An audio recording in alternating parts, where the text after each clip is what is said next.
ఎవరికైనా సరే pre diabetes range అనేది ఎందుకు ఇంపార్టెంట్ అంటే ప్రీ డయాబెటీస్లోకి వచ్చారు వాళ్ళు అని అంటే అక్కడ నుంచి వెనక్కి వెళ్ళే ఛాన్స్ ఉంటుందా అంటే డయాబెటీస్ లేకుండా నార్మల్ సిచ్యువేషన్కి వెళ్ళే అవకాశం ఉంటుందా సో అసలు వార్నింగ్ సైన్స్ ఏమొస్తూ ఉంటాయి అంటే వార్నింగ్ సైన్స్ అంటే చెప్పడం కష్టం అండి ఎందుకంటే ప్రీ డయాబెటీస్లో అంత పేషెంట్కి సిమ్టమ్స్ ఏమి ఉండవు సో కానీ ఎందుకు ఇంపార్టెంట్ అంటే ఈవెన్ ఇప్పుడు కొన్ని స్టడీస్లో చూసారు ఏంటంటే ఇప్పుడు నేను ఇందాక చెప్పినట్టు టైప్ 2 డయాబెటీస్ వల్ల కాంప్లికేషన్స్ చిన్న రక్తనాళాలు పెద్ద రక్తనాళాలు దెబ్బతింటం వల్ల కాంప్లికేషన్స్ ఏవైతే చూసుకున్నామో ఈ ప్రీ డయాబెటీస్ పేషెంట్స్లో కూడా అవి సంభవించే ఛాన్సెస్ ఉన్నాయి వాళ్ళలో కూడా రెటినోపతి స్టార్ట్ అవ్వడం అంటే లైక్ కళ్ళ సమస్యలు స్టార్ట్ అవటం మూత్రపిండాల సమస్యలు స్టార్ట్ అవటం అలాగే కాళ్ళ నరాలు దెబ్బతింటాం వాళ్ళలో కూడా స్టార్ట్ అయినాయి ఆల్మోస్ట్ 20-25% రిస్క్ ఉంది వాళ్ళలో కూడా సో అందుకని ఎప్పుడైనా పేషెంట్ ప్రీ డయాబెటీస్ ఉంటే వాళ్ళకి స్ట్రైట్ అవే మనం మెడిసిన్ స్టార్ట్ చేయకుండా వాళ్ళకి లైఫ్ స్టైల్ మోడిఫికేషన్స్ అనేవి చాలా ఇంపార్టెంట్ అనమాట సో వాళ్ళు డయాబెటిక్ డైట్ ఫాలో అవటము అలాగే డైలీ ఎక్సర్సైజ్ చేయటము ఇవన్నీ తరచుగా కంటిన్యూ చేయాలి వాళ్ళు అండ్ మోరోవర్ వాళ్ళకి ఏంటంటే ఎప్పటికైనా రిస్క్ ఉంది ప్రీ డయాబెటీస్ స్టేజ్ ఉన్న వాళ్ళు డయాబెటీస్కి ప్రోగ్రెస్ అయ్యే రిస్క్ ఉంది అలాగే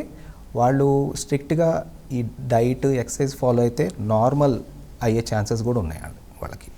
ఎప్పుడైనా ఓకే సో ఇప్పుడు ప్రీ డయాబెటీస్లో ఉన్నట్టు ఎవరికైనా తెలుస్తుందా లైక్ వాళ్ళకి ఛాన్సెస్ ఉన్నాయా అంటే ఇప్పుడు నేను టెస్ట్ చేయించుకోవాలి అంటే ముందు నాకు ఎటువంటి సిమ్టమ్స్ కనిపించాలి నేను డాక్టర్ దగ్గరికి వెళ్ళాలి అంటే ఫస్ట్ అండి ఫ్యామిలీ హిస్టరీ వాళ్ళ మదర్కి కానీ ఫాదర్కి కానీ ఏమైనా డయాబెటీస్ ఉండి అలాగే వాళ్ళకి ఏమన్నా కొలెస్ట్రాల్ సమస్యలు ఉండి బీపీ ఉన్నవాళ్ళు అండ్ అలాగే వాళ్ళకి మామూలుగా మన ఇండియన్ ఎథనిసిటీ అనేది ఎప్పుడైనా సో అందుకనే గైడ్లైన్స్ మన American diabetes of association guidelines ఏం చెప్తారంటే ఏజ్ అంటే వయసు మోర్ దాన్ 35 ఇయర్స్ ఉన్న వాళ్ళకి అట్లీస్ట్ మూడు సంవత్సరాలకు ఒక్కసారైనా షుగర్ టెస్ట్ చేయించుకోవాలి సో ఎందుకంటే వాళ్ళకి మన ఇండియన్ ఎథనిసిటీ అనేది డయాబెటీస్ క్యాపిటల్ మీరు ఇందాక అన్నట్టే సో అందుకనే మనది చాలా వెరీ కామన్ మన ఇండియన్ సబ్ కాంటినెంట్లో డయాబెటీస్ అనేది సో 35 ఇయర్స్ పైబడిన వాళ్ళు ప్రతి 3 ఇయర్స్కి ఒకసారి షుగర్ టెస్ట్ చేయించుకోవాలి అండ్ వార్నింగ్ సైన్స్ కూడా ఏమీ ఉండవు వాళ్ళకి సిమ్టమ్స్ వెరీ సాడ్ సార్ అందుకనే లైక్ ఇంకా స్క్రీనింగ్ ప్రోగ్రామ్స్ కానీ జనరల్ చెకప్ కానీ ఇవన్నీ అందుకు తరచుగా డాక్టర్స్ చెప్తూ ఉంటారు లైక్ చేయించుకోవాలి అని ఓకే సో ఇప్పుడు ఫాస్టింగ్ వీటి గురించి మాట్లాడుకుంటాం ఇప్పుడు ఎప్పుడైనా మనం డాక్టర్ దగ్గరికి వెళ్ళినప్పుడు డయాబెటీస్ ఉన్న వాళ్ళు ఫాస్టింగ్ చేయించుకుంటారు తర్వాత తిన్న తర్వాత ఇంకొక టెస్ట్ ఒకటి చేయించుకుంటారు బట్ HbA1c ఇంకా ఎక్కువ ఇంపార్టెన్స్ ఉందా లేకపోతే ఫాస్టింగ్ చేయించుకుంటే సరిపోతుందా లేదండి వాట్ ఈస్ HbA1c అసలు ఓకే HbA1c అంటే గ్లైకేటెడ్ హిమోగ్లోబిన్ అంటే ఏంటంటే మన హిమోగ్లోబిన్ ఉంటుంది రక్తం అయితే ఉంటుందో అది మన బాడీలో గ్లూకోజ్ పెరిగిపోవటం వల్ల రక్తంలో కూడా గ్లూకోజ్ వెళ్ళి చేరుకుంటుంది సో అదేంటంటే మన రక్తనాళాలు ఎర్ర రక్తనాళాలు ఏంటంటే వాటికి ఒక లైఫ్ స్పాన్ ఉంటుంది 120 డేస్ అని సో ఆ 120 డేస్ అది ఎంతైతే షుగర్ పెరిగిపోయిందో ఆ రక్తనాళాల్లో తెలిసిపోతుంది దాన్నే HbA1c అంటాం మనం సో అందుకని అది 120 డేస్ కాబట్టి మనం వాళ్ళకి ఏం చెప్తామంటే ఎవ్రీ 3 మంత్స్కి ఒకసారి HbA1c చేయించండి అని చెప్తాం సో HbA1c అనేది ఒకవేళ పెరిగితే మళ్ళీ వాళ్ళకి 3 మంత్స్ తర్వాతే చెక్ చేయాలి అది తగ్గిందో లేదో చూడటానికి మళ్ళీ వన్ మంత్ తర్వాత తరచుగా చూస్తుంటాం 1 మంత్ తర్వాత 2 మంత్స్ తర్వాత చేస్తారు అంత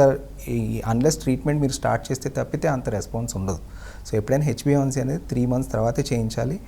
అండ్ వాటితో పాటు డయాబెటీస్ డిటెక్ట్ చేయడానికి ఫాస్టింగ్ ప్లాస్మా గ్లూకోజ్ అంటారు లైక్ తినకముందు షుగర్ టెస్ట్ చేయించుకోవాలి అలాగే తిన్న తర్వాతది కూడా షుగర్ టెస్ట్ తిన్న తర్వాత 2 గంటల తర్వాత షుగర్ టెస్ట్ చేయించుకోవాలి సో డయాబెటీస్ డిటెక్ట్ చేయడానికి ఈ 3 ఇంపార్టెంట్ అండి ఈ మూడిట్లో ఏదైనా 2 అబ్నార్మల్ వాల్యూస్ కావాలి డయాబెటీస్ డిటెక్ట్ చేయడానికి ఒకసారి చేసినప్పుడు ఏదైనా 2 అబ్నార్మల్ వాల్యూస్ ఉంటే డయాబెటీస్ అనొచ్చు లేకపోతే ఒకే టెస్ట్ మీరు 2 సార్లు చేసుకున్న అబ్నార్మాలిటీ ఉన్న దాన్ని కూడా డయాబెటీస్ అనొచ్చు అంటే ఇప్పుడు తరచుగా మనం రిపోర్ట్స్ చూస్తాం కొంతమంది పేషెంట్స్కి ఫాస్టింగ్ తిన్న తర్వాత నార్మల్ ఉంటుంది HbA1c ఎక్కువ ఉంటుంది బట్ స్ట్రైట్ అవే వాళ్ళు మనం డయాబెటీస్ అనలేము ఎందుకంటే మళ్ళీ HbA1c మళ్ళీ రిపీట్ చేయాలి మనం ఒక 2 వీక్స్ తర్వాత రిపీట్ చేస్తే మళ్ళీ తర్వాత HbA1c సేమ్ అలాగే కంటిన్యూ అవుతుంది అంటే అప్పుడు వాళ్ళని డయాబెటీస్ అని తీసుకోవచ్చు ఓకే ఒక్కసారి డయాబెటీస్ వచ్చాక లైఫ్లో అది క్యూర్ అవ్వడం అనేది ఉంటుందా డాక్టర్ గారు క్యూర్ అని అనలేవండి రెమిషన్ అంటాం డయాబెటీస్ వచ్చిన తర్వాత రెమిషన్ అంటే టెంపరీగా మనం ఆ ప్రోగ్రెషన్ అంటే టెంపరీగా మనం ట్రాన్సియంట్గా అబ్రప్ట్ బంద్ చేసేయచ్చు అంటే లైక్ వాళ్ళకి ఏంటంటే రివర్సల్ అని చెప్పలేము క్యూర్ అని కూడా చెప్పలేము రెమిషన్ అంటే టెంపరీగా డయాబెటీస్ని నివారించవచ్చు సో ఎలా అంటే అందరి పేషెంట్స్లో సాధ్యం కాదండి కొంత దానికంటే ఒక క్రైటీరియా ఉన్నారు. పేషెంట్స్ ఏంటంటే కొంచెం ఒబెసిటీతో ఉంటాము, అండ్ అలాగే వాళ్ళకి ఈ మధ్య రీసెంట్గా డయాబెటీస్ వచ్చిన వాళ్ళు, షుగర్ కూడా తక్కువ మోతాదులో అంటే హెచ్బిఎన్సీ 7.5 అలా ఉన్న వాళ్ళు, ఇప్పుడు ఫర్ ఎగ్జాంపుల్ హెచ్బిఎన్సీ 10 పైబడిన పేషెంట్స్ వచ్చారనుకోండి, వాళ్ళలో రెమిషన్ ఛాన్సెస్ అనేవి చాలా తక్కువ. అదే హెచ్బిఎన్సీ 7.5, 8 ఉండి కొంచెం